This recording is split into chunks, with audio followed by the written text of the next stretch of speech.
ओम साई राम। सुखी, संपन्न और आनंददायी जीवन जीने की राह यानी भगवान श्री साई बाबा का श्री साई सच्चरित, ये पवित्र पावन ग्रंथ। आइए अध्यात्म मार्ग पर चलिए पवार काका के साथ आनंद लेते हैं श्री साई सच्चरित के भावानुवाद का। ओम साई राम। ओम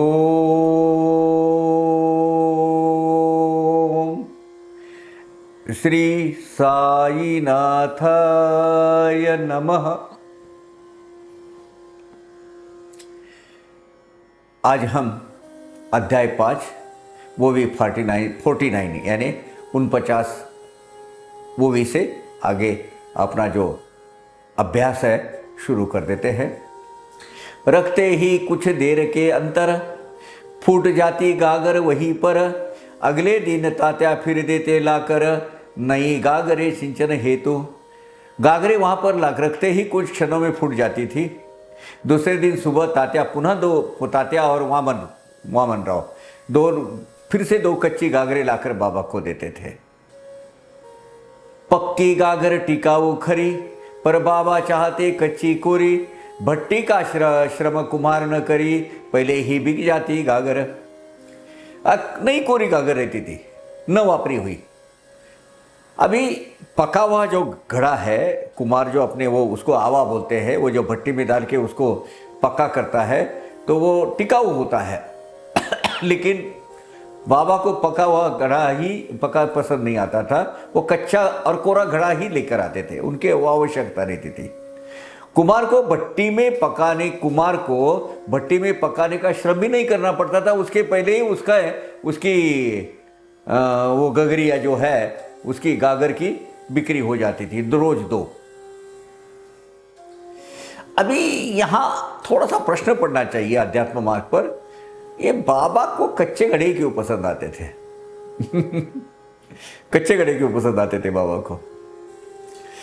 बाबा पानी ढोने हेतु कच्चे और कोरे घड़ों का ही उपयोग क्यों करते थे? ये थोड़ा सा अपना एक प्रश्न अगर उसका कुछ मंथन करे तो क्या है? कच्चे घड़े की विशेषता क्या है, पक्के घड़े की विशेषता क्या है, जरा थोड़ा सा देखते हैं। कच्चे घड़े में अपना अस्तित्व बिसर जाने की क्षमता होती है, अपना अस्तित्व मिटा देता है, फिर से अपने मूल स्वरूप में जाता है। माटी के एक बार भंग हो जाने पर उसका आकार, नाम, रूप, रंग कहीं नहीं बचता। पक्के घड़ों का अस्तित्व फूट जाने पर उसका रूपांतर ठिकरों में हो जाता है। छोटे ठिकरों में उसका अस्तित्व बिखर हो जाता है, परंतु उसको मूल स्वरूप प्राप्त नहीं होता। माटी जो उसका मूल स्वरूप है वो प्राप्त नहीं होता उसको। तो घड़ा एक बार पक कर बाहर निकला कि उस पर कोई भी संस्कार नहीं हो सकते दूसरे। फूट गया तो हाँ, कच्चे घड़े में समर्पण की भावना रहती है, उस पर किसी भी प्रकार के संस्कार किए जा सकते हैं। उसमें कैसा है? समर्पण की भावना है, वो बदल सकता है। पक्के घड़े में ऐसा कुछ भी नहीं होता और उसके साथ कुछ संस्कार किए नहीं जा सकते, कोई उसका रूप भी नहीं बदल सकता है। हाँ, कैसे बदल सकता है? घड़ा अगर टूट गया, फूट गया तो क्या होता है? भंग पाने के बाद उसके छोटे ठिकरे में तब्दील हो जाता है। पक्के घड़े के साथ क्या होता है? पक्के घड़े के साथ ऐसे कोई संस्कार नहीं हो सकते जो समर्पित भावना फिर से मूल रूप में आने की कच्चे घड़े में होती है। इन घड़ों की तुलना हमें अपने अस्तित्व से करनी चाहिए, अपने व्यक्तिमत्व से करनी चाहिए, व्यक्तित्व से करनी चाहिए। कैसे? कच्चे रहते हैं तब तक संस्कार क्षम होते हैं, समझ रहे? कच्चे जब होते हैं हम तब तक संस्कार करने के लायक होते हैं। एक बार पक्के हुए ना, ये प्रकृति के मोह माया के चक्कर में जब पक्का हो जाता है ना आदमी, तब संस्कार का बीज या संस्कार इसके ऊपर किसी प्रकार के कोई संस्कार का बीज उगता ही नहीं है। इसलिए बाबा लगता है कि कच्चे घड़ों को अधिक प्रथमता देते थे, प्राथमिकता देते थे, और उनको कच्चे घड़े ज़्यादा प्रिय थे कि उनके ऊपर संस्कार किए जा सकता है। फिर से वो माटी से कच्चा घड़ा बन सकता है ना। 3 वर्ष तक चला यही उद्योग, बंजर भूमि हुई पर सजाई बाग, उसी स्थान पर आज यह सुयोग, करते लोग उपयोग बाड़े का। अब इन पौधों को सींचकर खुली जो उजाड़ जमीन थी, उस जमीन पर बाबा ने द्वारा बाग बनाई गई थी, उसको लेडी बाग कहते हैं। 3 साल तक वहाँ बाबा ने वो बाग जो है, छोटे छोटे फूल पौधों की बाग बनाई थी उन्होंने। अब इसी स्थान पर बाड़ा बनने का सुयोग्य अवसर प्राप्त हुआ। कौन सा बाड़ा? आज तो नहीं कह सकते क्योंकि वहाँ तो अभी पूरा विस्तार हुआ, लेकिन हमारे युवा अवस्था में हमारे ये बाड़ा था वहाँ। और वहाँ मुझे सोने का एक रात भर सोने का अवसर प्राप्त हुआ है। नाना साहब रासने ने मुझे वो एक जूट का बैग दिया था और मैं वहाँ सोया था। साठेवाड़ा जो अब अस्तित्व में नहीं है, लिखितवाड़े के बराबर स्थान के ऊपर जहाँ जो संग्रहालय बनाया गया ना, उसके सामने ये बाड़ा था। देखो वहाँ जो बाबा ने लेडी बाग बनाई थी को अपने हाथ से पेड़ पौधे लगाकर। यही नीम वृक्ष के नीचे साधक भक्त भाई नाम एक, अक्कलकोट स्वामी की पादुका स्थापित पुजार्थियों हेतु। अब भाई अलीबाकर नाम का एक भक्त था। हालांकि ये भक्त स्वामी समर्थ अक्कलकोट स्वामी के। इस साठेवाड़े के नजदीक नीम वृक्ष के नीचे भाई अलीबाकर नामक एक भक्त ने अक्कलकोट स्वामी की अक्कलकोट के स्वामी जो स्वामी समर्थ के नाम के जाने जाते हैं, वटवृक्ष स्वामी भी उनको कहते हैं, उनके पादुकाओं की स्थापना की थी। जो श्री समर्थ की पूजा करते थे, उनके उपासक थे, उनके इच्छुक भक्तों हेतु स्थापन की गई थी। अक्कलकोट के स्वामी समर्थ थे ये भाई के उपास्य दैवत, छवि पूजन करते नित्य नियमित भाई निष्ठा पूर्वक। ये भाई अलीबाकर जो है, ये उनके आराध्य देव जो थे, इष्ट देव थे अक्कलकोट के स्वामी समर्थ थे। स्वामी की एक प्रतिमा, उनका पूजन हमेशा भाई नित्य नियम से निष्ठापूर्वक भाव से करते थे।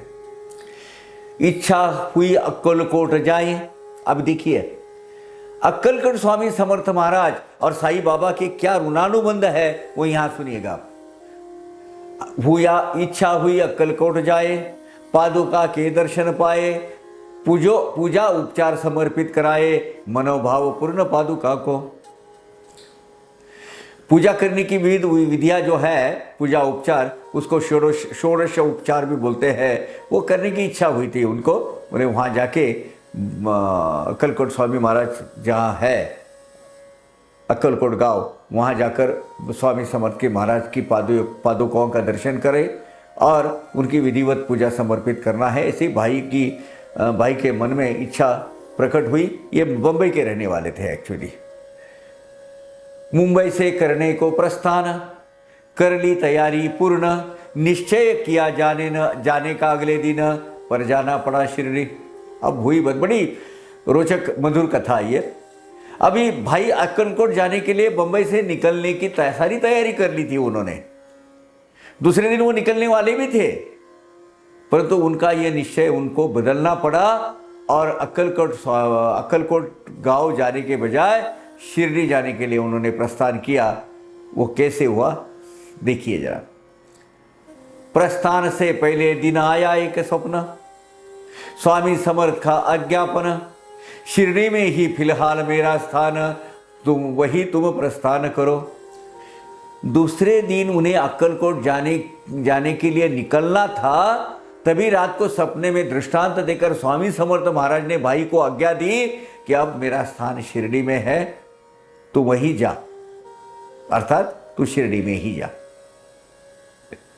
ऐसी वह आज्ञा शिरोधार्य कर, भाई मुंबई से प्रस्थान कर, शिरडी में 6 मास रहकर हुए आनंद संपन्न। अभी स्वप्न अनुसार स्वामी समर्थ की आज्ञा सर आंखों पर समझकर उन्होंने शिरोधार्य कर भाई मुंबई से निकल पड़े और वे शिरडी में 6 महीने तक रहे। बाबा के सानिध्य में उनका जीवन आनंदमय व्यतीत हुआ। उनको बहुत वहाँ वातावरण, अक्कलकोट स्वामी की कृपा मुझ पर साईं बाबा के स्वरूप में हुई, ये उनकी बिल्कुल धारणा थी। भाई पूर्ण निष्ठावान, वह दृष्टांत को कर स्मरण, अतः नीम वृक्ष तले स्थापन करते पादुका स्वामी जी की। भाई श्री स्वामी समर्थ के अति निष्ठावान अनुयायी थे। श्री स्वामी समर्थ महाराज उन्होंने द्वारा दिए गए दृष्टांत की स्मृति सदा स्मरण में रहने के लिए वो रहे, और इसलिए उन्होंने क्या किया, वो शिरडी में स्वामी समर्थ महाराज की पादुकाएं वहाँ उन्होंने स्थापित की। इसकी बड़ी रोचक कथा है। उनको डॉक्टर रामराव कोठारे, जिनके यहाँ ये भाई अलीबाकर बतौर कंपाउंडर काम करते थे, उन्होंने बड़ी सहायता की उसके लिए। कहाँ थी पादुकाएं? ठीक वहाँ जहाँ वहाँ बाल साई प्रकट हुए थे, वही नीम वृक्ष के तले। शके 1834 के वर्ष में, यानी 1912, श्रावण शुद्ध पर्व काल में क्लियर कट लिखा है कौन से दिन में हुई। श्रावण के शुद्ध पर्व काल में शके 1834 के वर्ष में ये पादुकाएं स्थापित की गई थी निम्ब वृक्ष के नीचे, बिल्कुल विधिवत पूजा के साथ में, सप्रेम स भक्ति भाव वातावरण में ये पूजा की गई थी। शके 1834 के श्रावण माह के शुक्ल पक्ष के पुण्य काल के भजन पूज काल में भजन पूजन आदि विधि सहित नीम वृक्ष के नीचे स्वामी समर्थ की पादुकाओं की स्थापना की गई। किनके हाथ से? उनके भी उल्लेख है। दादा केलकर के हाथ करवाई सुमूर्त पर पादुका स्थापित, सशास्त्र विधि विधान सहित किया निज हस्त से उपासनी ने। उपासनी महाराज ने शास्त्रोक्त विधि से तथा मंत्रोपचार सहित विधिवत श्री स्वामी समर्थ की पूजाओं की प्रतिष्ठापना की। श्री दादा साहेब केलकर के कर कमलों द्वारा ये पूजा संपन्न हुई। अब ये पूजा स्थापन तो हुई पादुका की, उसके हमेशा के लिए व्यवस्था होनी चाहिए, पूजा पाठ दिया सब लगाने के लिए। पूजा का भावी व्यवस्थापन वहन करे दीक्षित ब्राह्मण, देखभाल करे भक्त सगुन, ऐसा आख्यान पादुका का। अब ये उसके लिए कायम स्वरूप की व्यवस्था की गई, क्योंकि ये जो सगुन मेरू नाइक सगुन भोजनालय बना चलाते थे ना, वो जो बाबा के परम भक्त थे, उनको बड़े मतलब आध्यात्मिक मार्ग के जब आए, उनको 3 प्रश्न बाबा ने पूछे थे। वो खैर वो विषयांतर होगा। तो इन पादुओं की व्यवस्था श्री सगुन मेरू नाइक, जो सगुन खानावल वाला बाबा बोलते थे या सगुन भोजनालय वाले थे, उनको सौंपी गई। तथा गोविंद कमलाकर दीक्षित नाम के एक पुजारी, काका साहब दीक्षित नहीं, गोविंद कमलाकर दीक्षित नाम के एक पुजारी इन पादुओं की पूजा नित्य पाठ पूजा करने हेतु उनकी नियुक्ति की गई। अब मजे की बात ही की है, इन पादुकाओं की स्थापना करने के लिए बाबा ने स्वयं खुद होकर 25 रुपए का एक योगदान दिया था, निधि प्रदान किया था बाबा ने। ये बाबा ने दिए थे। इन पादुकाओं की स्थापना करने हेतु बाबा ने स्वयं 25 रुपए का निधि का प्रबंध किया था। अब जहाँ गुरुस्थान है ना, पहले वहीं ये पादुकाएं थी, गुरुस्थान के बाजू में। कुछ काल पश्चात एक सिर फिरे एक थोड़ा सा मेंटल इम्बैलेंस आदमी ने ये पादुकाएं फोड़ डाली। उन्होंने आजू बाजू में भी कई और वो आदमी ने नुकसान कर दिया था मंदिरों के में। भाई अली बागकर एक बहुत गरीब गृहस्थ, अगरबत्ती चलाकर वो अपना घर चलाते थे। हालांकि वो दूसरे पैरेलल जो साहित्य है उसमें वो कंपाउंडर का काम भी करते थे, बैरिस्टर अपना डॉक्टर रामराव कोठारा के हाथ से अपना अगरबत्ती भी बेचते थे और अपना गुजारा करते थे। 1912 में इस कार्य हेतु मुंबई के एक डॉक्टर, जहां ये उनके परिचित थे, डॉक्टर रामराव कोठारे नामक मित्र ने इन्हें सहायता प्रदान की थी और उन्होंने ये पादुकाएं बनाकर लाई थी। ऐसे होते हैं ये संत निर्विकार, प्रत्यक्ष ईश्वरीय अवतार, करने हेतु जगत उद्धार, उपकारार्थ करते अवतरण। संतों का मूल स्वरूप है निर्गुण निराकार, वो अव्यक्त है। संत ही ईश्वर है। ईश्वर धरती पर संतों के रूप में अवतार धारण करते हैं, ईश्वर ही आते हैं जगत के कल्याण के लिए, जन का उद्धार करने हेतु ये इस पृथ्वी पर अवतार लेते हैं। आगे कुछ दिनों पश्चात हुई आश्चर्यजनक घटना घटित, श्रोता श्रवण करे आदर सहित, अति विस्मय मन में होगा। आगे कुछ काल बीतने के बाद शिरडी में एक आश्चर्य घटना हो गई, आश्चर्यजनक घटना घटित हुई। श्रोता जन घटना आदर पूर्वक सुने, जिससे उन्हें अपूर्व आश्चर्य होगा और आश्चर्य का अनुभव प्राप्त होगा। तांबोली एक मोहिद्दीन भाई, उसके साथ मतभेद कोई, होने लगी हाथापाई, लड़ने लगे परस्पर। जिस मोहिद्दीन भाई करके एक तांबोली नाम का उसका सरनेम था। अभी ये तांबोली एक व्यवसायिक का भी नाम होता है। ये नागर बेल के पत्ते होते हैं, वो ज़्यादातर अधिकतर वो पान खाने के लिए भोजनोपरांत उपयोग किया जाता है, पान का बीड़ा बनाने के लिए। ये जो बेचने वाली जमात होती है उनकी ये उपाधि है तांबोली। तो बाबा का मोहिद्दीन तांबोली नामक एक गृहस्थ का किसी कारणवश कुछ मतभेद हुआ था। हालांकि दूसरा जो साहित्य है उसमें वो लिखा हुआ है, ये जो मोहिद्दीन तांबोली है ना, उसका चाचा ये तांत्रिक मांत्रिक विद्या करने वाला था। ये बेलापुर का रहने वाला था, नज़दीक का। तो ये बेलापुर से वो लोग इधर आजू बाजू में छू छू करने के लिए आते थे। अब जब से बाबा का अस्तित्व शिरडी में आया, इनकी दुकानें बंद होने लगी। तो वो थोड़ी सी ठसन, जो खुन्नस, ये मोहिद्दीन तांबोली के साथ में हुई। अब ये जो कुश्ती की बात आती है उसमें जरा दो प्रवाह है कि बाबा कुछ लोगों का में जो